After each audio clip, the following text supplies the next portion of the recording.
Bismillahirrahmanirrahim. Haditsil ukhra la yakunanna min ummati aqwamun yastahilluna al-hira wal harira wal khamra wal ma'azif. Thumma qala khairukum man ta'allama al-Qur'ana wa 'allama. Iqra'ul Qur'an fa innahu ya'ti yaumal qiyamah syafi'an li ashabi. Amma ba'd.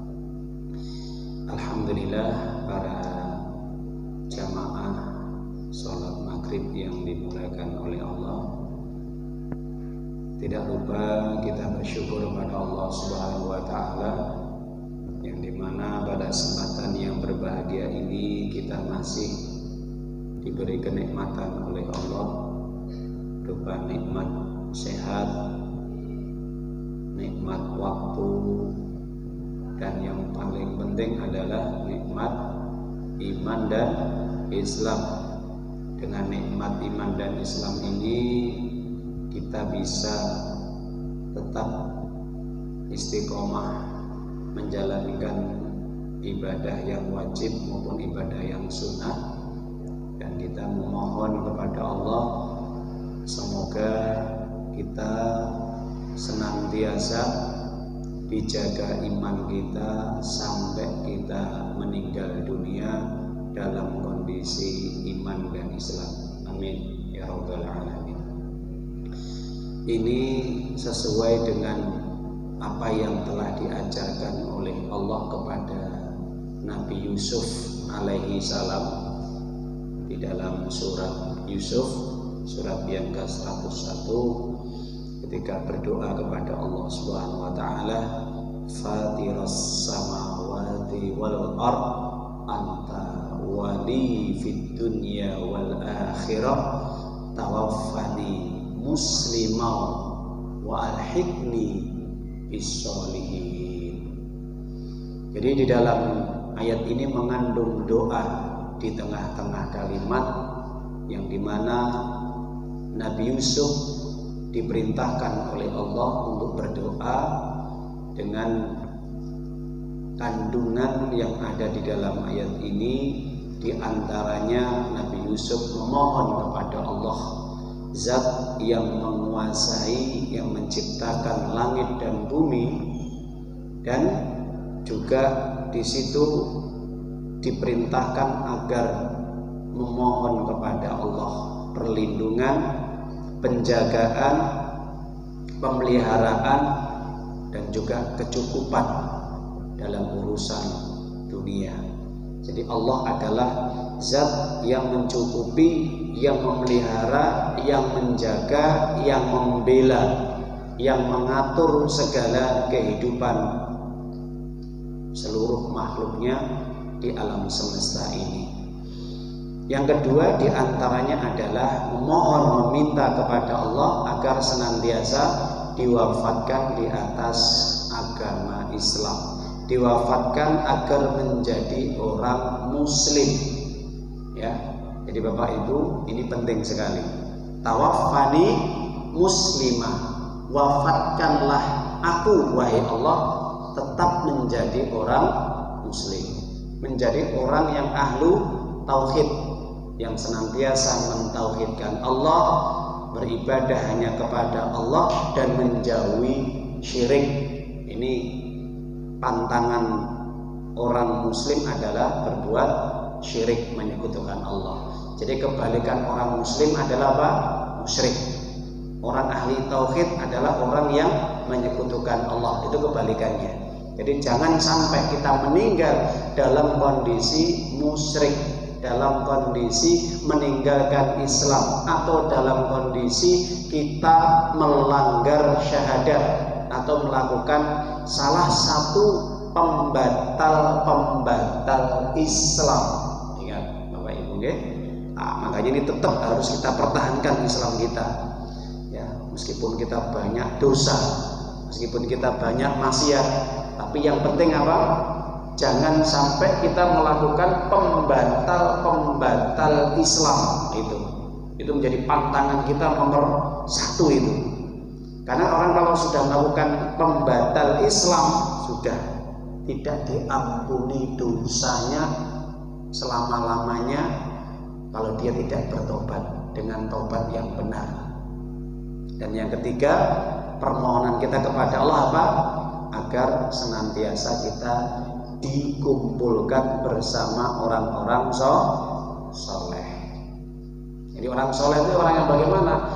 Orang soleh itu adalah orang yang haus, orang yang dia sangat rakus terhadap amal ibadah, orang yang senantiasa dia selalu kurang untuk menimba ilmu, mencari ilmu, berbuat kebaikan.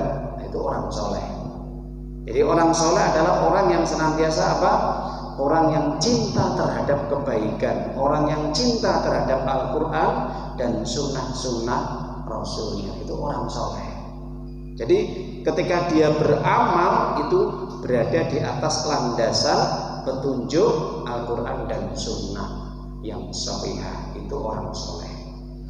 Para jamaah Bapak Ibu yang dimuliakan oleh Allah Azza wa Jalla, kita akan melanjutkan kajian kita yang bertema yaitu tanda-tanda dekatnya hari kiamat, yang dimana ditulis oleh seorang ulama besar, Syekh Yusuf bin Muhammad Yusuf Al-Wabil, di dalam kitab Asratus Sa'ah, atau di dalam kitab Ibnu Katsir huru-hara hari kiamat.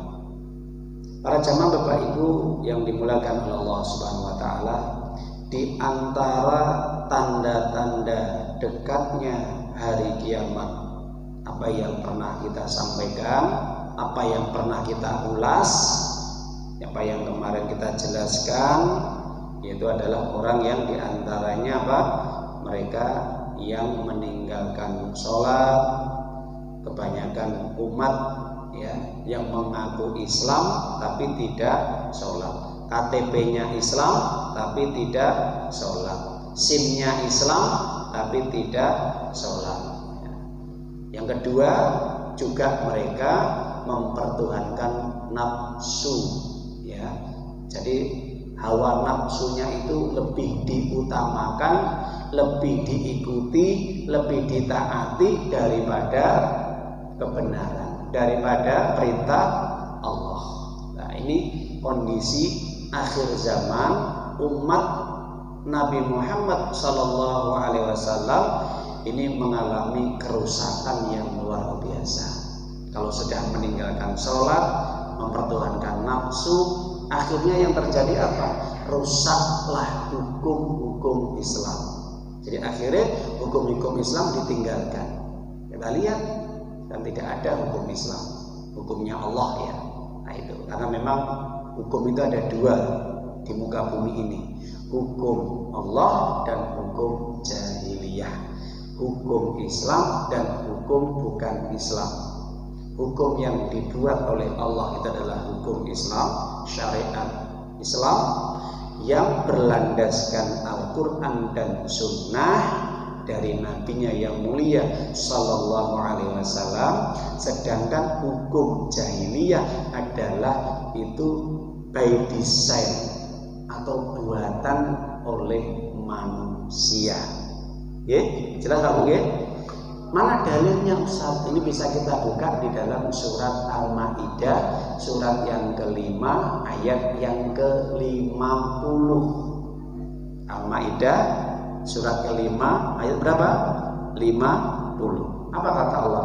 Afa hukmal jahiliyati yabghun wa man ahsanu minallah hukmal liqaumi yuqinun. Itu jelas ya. Di sini Allah menggambarkan bahwa kebanyakan manusia mereka rela dan ridho untuk menerima hukum jahiliyah.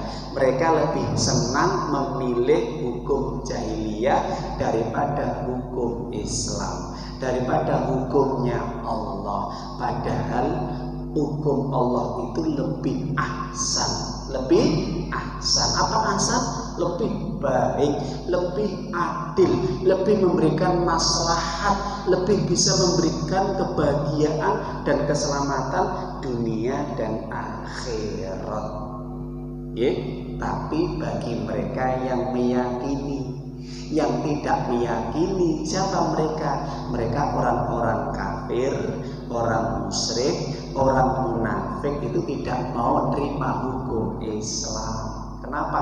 Dianggap hukum Islam itu kolot, barbar, keras, fundamental, ya, tidak berberi kemanusiaan, melanggar HAM, melanggar ini itu, tetek bengek. Apa yang terjadi? Kerusakan yang luar biasa, sehingga orang bisa berbuat sesuka hatinya. Maka ini kata Allah apa? Mempertuhankan nafsunya. Jadi orang kalau dia itu menggunakan hukum jahiliyah, itu tandanya adalah orang yang mempertuhankan nafsunya. Karena apa? Menurut pribadinya itu lebih baik daripada menurut Allah. Makanya Bapak Ibu jelas ya, itu tanda akhir zaman, semakin dekatnya hari kiamat ketika hukum Allah sudah tidak dipakai, ditinggalkan, diabaikan, tidak direspon, lebih memilih hukum jahiliyah dan meninggalkan sholat. Hari kiamat semakin dekat. Ingat ya. أيها الذين آمنوا اتقوا الله حق تقاته ولا تموتن